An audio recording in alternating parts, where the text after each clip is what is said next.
जंगलांचा आकार कमी करून मनुष्य प्राण्याने तिथे आपली घरे उभी केली आणि नाईलाजाने तिथले वन्य प्राणी मनुष्य प्राण्यांच्या जंगलात शिरले। त्यामुळे वेळोवेळी असे प्राणी मनुष्य वस्तीत आढळून आल्याच्या घटना समोर आल्या आहेत।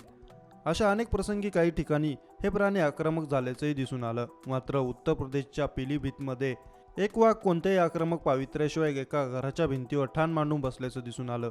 आता इथून हालायचं नाही असाच चंग बांधून जणू हा वाघ या भिंतीवर रात्रभर बसून होता। शेवटी त्याला पकडण्यासाठी वन विभागाच्या कर्मचाऱ्यांना नानाविध कल्पना कराव्या लागल्या।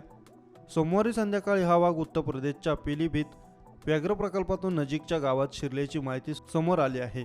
रात्री हा वाघ तिथल्या एका घराच्या भिंतीवर चढून बसला। गावकरी झोपेत असल्यामुळे वाघ गावात येऊन बसल्याची त्यांना कोणतीही कल्पना नव्हती। गावातल्या कुत्र्यांनी भुंकून भुंकून गावकऱ्यांना जाग केलं। गावातल्या एका घरावर वाघ बसल्याचं समजताच गावकऱ्यांच्या पाचावर धारण बसली। एव्हाना रात्रीच्या अंधारात वाघाला बघण्यासाठी गावकऱ्यांनी तुफान गर्दी केली होती। पण आपण वाघाला बघायला जायचो आणि वाघाची नजर चुकून आपल्यावर पडली तर काय, अशी भीती प्रत्येक गावकऱ्याच्या मनात होती। त्यामुळे या भिंतीपासून 4 हात लांबच उभं राहून गावकरी वाघाला याची देही याची डोळा पाण्याचं धैर्य करू धजावत होते। हा वाघ आक्रमक न होता शांतपणे त्या भिंतीवर बसून राहिल्यामुळे गावकऱ्यांना काहीसा धीरही मिळत होता। रात्रभर या वाघाची उठण्याची वाट पाहून पाहून गावकरी थकले, पण वाघ काही जागचा हल्लाच नाही।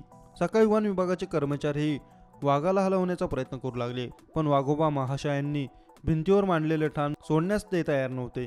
मध्येच वाघ मान वर करून आसपासच्या गावकऱ्यांकडे नजर टाकताच गावकऱ्यांच्या पोटात भीतीचा गोळा उठत होता। पण एवढंच करून वाघोबा पुन्हा आपल्या झोपेच्या मुद्रेत जात होता। वाघानं अचानक झेप घेऊन गावकऱ्यांना जखमी केले तर काय, या शक्यतेने वन विभागाने या भिंतीच्या भोवती सुरक्षित अंतरावर संरक्षण जाळी बांधली होती।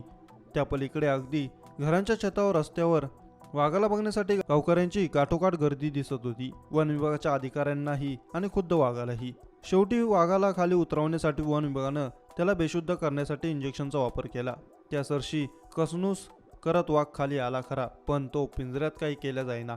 वन विभागाचे अधिकारी अगदी त्याची शेपटी पकडून त्याला पिंजऱ्यात घालू पाहत होते, पण वाघ मात्र औषधाच्या गुंगतीही पुन्हा उठून तिथून पळ काढण्याच्या तयारीत होता। शेवटी अनेक प्रयत्न करून त्याला पिंजऱ्यात कैद करण्यात वन विभागाच्या अधिकाऱ्यांना यश आलं आणि गावकऱ्यांनी सुटकेचा निश्वास टाकला।